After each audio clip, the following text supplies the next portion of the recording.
Salut, dans un épisode précédent, je t'avais proposé plusieurs angles de réflexion afin de tenter de pouvoir apporter une réponse à la fameuse question « Peut-on rire de tout ?» Alors j'avais initié ma démarche en faisant un focus sur l'allocuteur et en regardant s'il avait les aptitudes physiques de rire de tout. Sans surprise, la réponse était non. Eh bien aujourd'hui dans cette vidéo, je vais couvrir une partie de la dimension légale. S'il y a une loi, on la trouvera. Alors évidemment, je vais pas trop rentrer dans les détails, le but n'est pas de t'assommer avec des articles de loi, mais plutôt de te proposer un petit résumé de toutes mes recherches et d'ainsi pouvoir en quelques minutes te dresser une esquisse du cadre légal, ainsi que les raisons évoquées lors de certaines condamnations et le tout illustré de quelques exemples. Elle est pas belle la vie? Allez, connecte tes neurones, on est parti.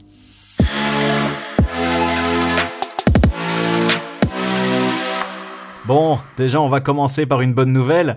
Du point de vue de l'allocuteur, donc la personne du public, celui qui reçoit le message, eh bien il n'existe aucune loi qui sanctionne le rire. Ça veut dire que tu peux te marrer à la pire situation au monde, légalement tu ne seras jamais inquiété. Good morning, students. How are we all feeling today?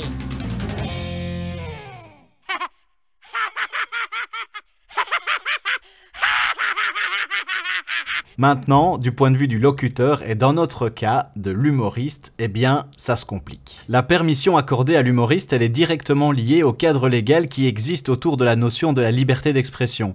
Alors, en fonction des pays, il y a des petites subtilités, mais globalement, il s'agit d'un droit, une liberté fondamentale qui te permet d'exprimer tes idées, tes opinions et aussi de les défendre. Et ça, même si tu dis de la merde, il n'y a aucune obligation de véracité et l'État doit te garantir ce droit.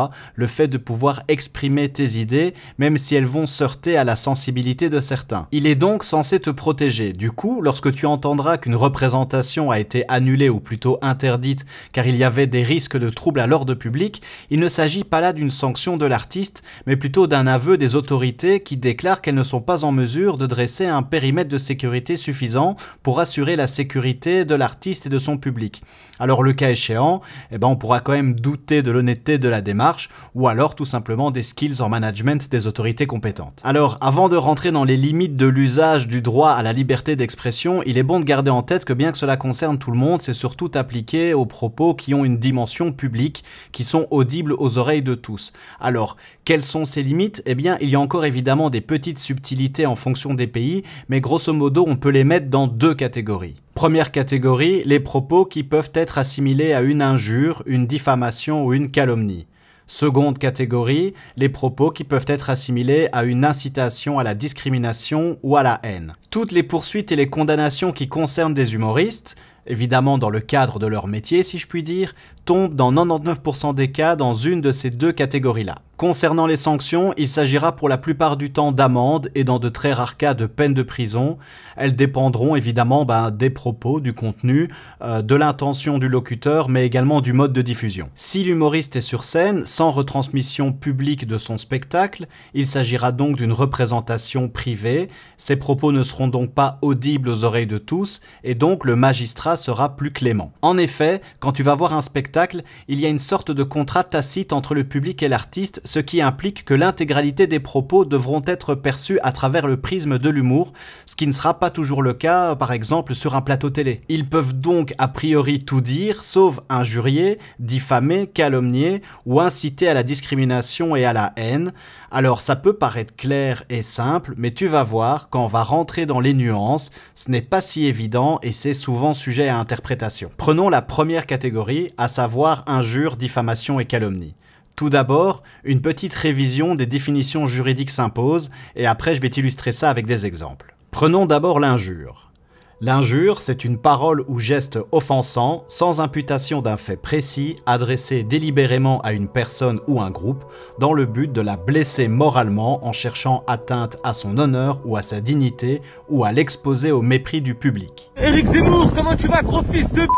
Comme tu as pu le voir dans cet extrait qui est certainement issu des archives de présélection pour le futur Nobel de littérature, l'insulte est la forme d'injure la plus fréquente, mais pour qu'il y ait injure, il faut que l'insulte soit adressée à une personne ou à un groupe de manière spécifique et que l'auteur l'ait prononcée dans le but de nuire à l'honneur de son sujet, ce qui est ici indéniable. Pour ce qui est de la diffamation ou de la calomnie, en fait c'est un peu pareil, sauf qu'au lieu d'avoir une parole ou un geste offensant, on va imputer un fait précis ici qui est de nature à porter atteinte à l'honneur du sujet. Dans le cas de la diffamation, le fait, même s'il est non avéré, sera théoriquement vérifiable, alors que dans le cas de la calomnie, il s'agira d'une invention de toute pièce. J'ai rien compris. Non, ou alors c'est moi Non, moi non plus, j'ai rien compris. Non, mais c'est moi. Bon, allez, ça sera plus clair avec des exemples. Prenons le cas de Guy Bedos, qui s'était permis de traiter Nadine Morano de conne lors d'une de ses représentations à Toul et qui a joyeusement réitéré sa note à la télévision. Et alors là, la pauvre Nadine Morano, mais qu'est-ce qu'elle prend? Mais c'est une obsession. Non, je dis que c'est une conne. Oui, mais vous le répétez, vous savez que ça crée quand même... Anne-Sophie, c'est pas de la diffamation, c'est de l'information, ça. Ah, mais...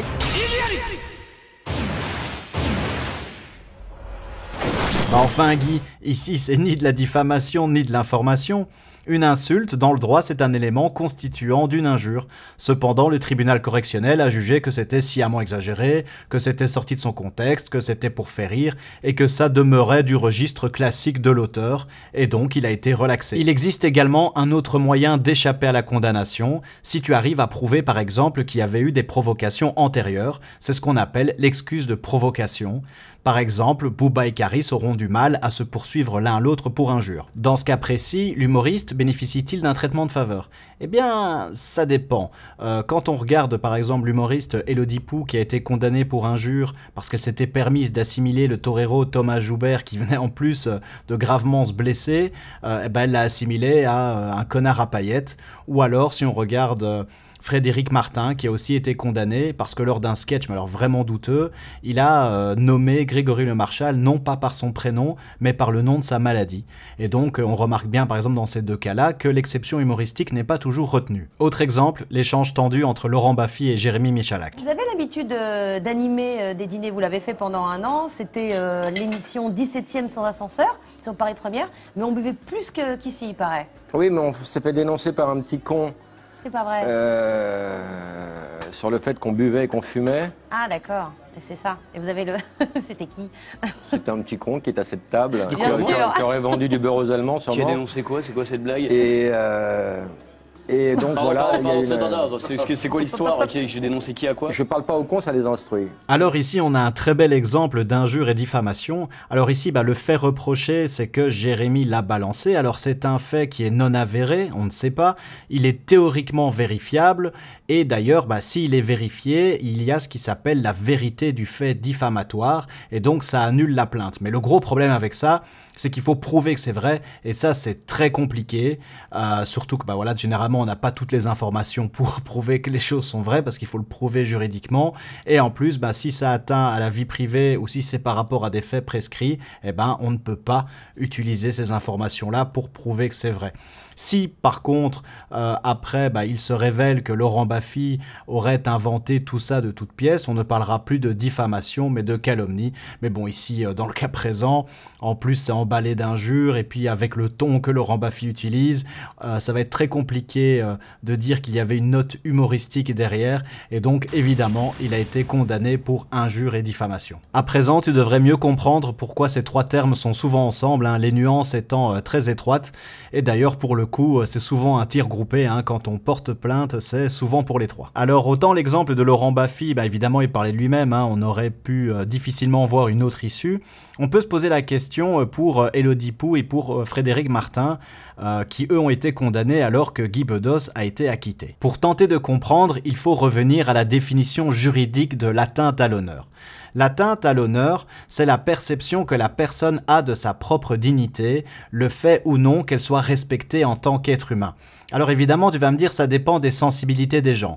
T'as pas tort, mais normalement l'émotionnel ne doit pas intervenir car ce n'est pas la personne qui décide, c'est le magistrat qui va devoir juger s'il y a bien atteinte à l'honneur et généralement il doit se baser sur des critères objectifs. Alors il pourra prendre en compte différents facteurs, je peux te donner des exemples, par exemple le mode diffusion dont on a parlé, est-ce que c'est public, est-ce que c'est privé, le degré de personnalisation de l'attaque, est-ce que c'est vraiment bien ciblé sur la personne, le degré de déshumanisation, s'il y en a dans les propos c'est important, le texte et le cadre duquel ces mots ont été extirpés, aussi éventuellement regarder l'impact moral que ces discours-là peuvent avoir sur la société, mais également aussi la personnalité de l'humoriste, est-ce que c'est dans son habitude ou pas, et essayer d'en déduire l'intention intention qui est derrière. Le cas de Bedos étant le plus simple, c'est vrai que quand tu connais un petit peu le gars, tu sais que les insultes, connes, salopes font vraiment partie de son registre, et par leurs utilisations répétées, ces insultes sont, selon les juges, sortant de la bouche de Guy Bedos,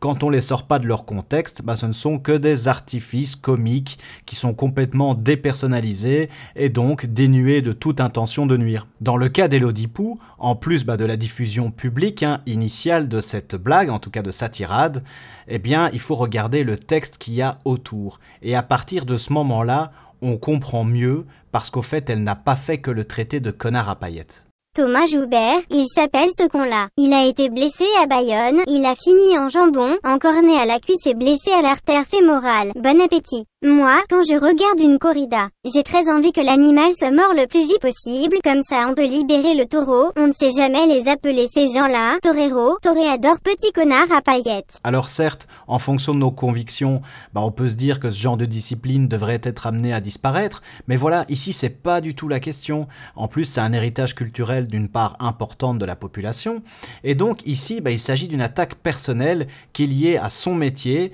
et qui vise à dénigrer la personne et la profession en allant jusqu'à le déshumaniser et même à souhaiter la mort de l'homme pour libérer le taureau. Et bien voilà, pour le juge, et en fonction de la loi, c'est sans équivoque, elle a été condamnée. You are guilty. Dans le cas de Frédéric Martin, voilà à quoi ressemblait sa vanne. Il y en a eu des gagnants. Jennifer, Nolwenn, Élodie Frégé, la mucoviscidose et l'amicale Magali. Dans ce cas-ci, en plus de la diffusion publique, le fait d'omettre volontairement son nom et de l'appeler par sa maladie alors que les autres prénoms à côté sont bien conservés, il y a une augmentation de la dimension personnelle de l'attaque et en plus, spécialement dans le droit français, le fait d'être assimilé à sa condition ou à ses problèmes de santé est particulièrement sensible. Il était donc très probable qu'il soit condamné. Alors tu vois, bien que la dimension légale dans l'humour soit un dossier qui est vraiment très compliqué, c'est une matière très complexe, malgré le fait que le magistrat ait beaucoup de poids, son appréciation pèsera énormément, on remarque quand même qu'il y a pas mal de critères objectifs sur lesquels on peut se rattacher pour prédire la décision finale, et donc ça c'est quand même assez rassurant parce que ça montre qu'à travers les jugements, il y a une certaine cohérence et une certaine logique. Et que malgré le fait qu'il y ait des curseurs qui se déplacent en fonction des époques, parce que ça va évoluer en fonction des mœurs, ça va surtout influencer l'appréciation du magistrat, on remarque quand même qu'il y a une certaine ligne de conduite qui est respectée, et donc c'est que ça tient la route. Alors évidemment, on pourra ou pas adhérer à ce type de loi, mais le fait au moins que ça demeure cohérent, c'est rassurant. Alors est-ce qu'à partir de ça, on peut dire, est-ce que les humoristes avaient plus de liberté avant que maintenant ?